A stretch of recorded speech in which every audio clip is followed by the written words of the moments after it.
Latin Bangla football আজ মাঠে গড়াচ্ছে Latin Bangla super club football. বিশ্ব ফুটবলের জনপ্রিয় দুই দেশ ব্রাজিল ও আর্জেন্টিনার দুই ক্লাবের সঙ্গে অংশ নিচ্ছে স্বাগতিক বাংলাদেশের red green future star club. Dhaka স্টেডিয়ামে সন্ধ্যা 7টায় উদ্বোধনী ম্যাচে লড়বে ব্রাজিল ও বাংলাদেশের ক্লাব দুটি। বৃহস্পতিবার টিম হোটেলে তিন দলের কোচ অধিনায়ক আনুষ্ঠানিক সংবাদ সম্মেলনে নিজের লক্ষ্য ও উদ্দেশ্যের কথা জানান। ব্রাজিল থেকে এসেছে দেশটির সাও পাওলো ভিত্তিক ক্লাব সাও বার্নাদোর যুব দল। আর্জেন্টিনারও প্রতিনিধিত্ব করছে অ্যাথলেটিক চার্লন ক্লাবের যুব দল। সাও বার্নাদোর কোচ বাংলাদেশের ফুটবল প্রেমীদের প্রশংসা করে বলেন, নিজেদের সেরা খেলাটা দিয়ে টুর্নামেন্টের জয়ের লক্ষ্য তাদের। তার মতে শুধু আর্জেন্টিনা নয়, বাংলাদেশের বিপক্ষে ম্যাচটাও কঠিন হবে।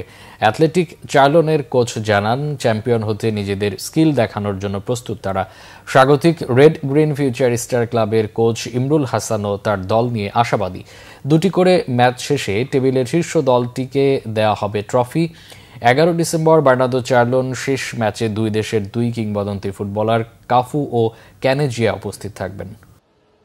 অ্যাকচুয়ালি আমরা এটাকে অন্য সবকিছু ছাপিয়ে আমরা একটা অপরচুনিটি হিসেবে দেখতেছি যে বাংলাদেশের যে কোনো স্তরের ফুটবলের ব্রাজিল আর্জেন্টিনার সঙ্গে খেলার তেমন কোনো সুযোগ আমাদের থাকে না।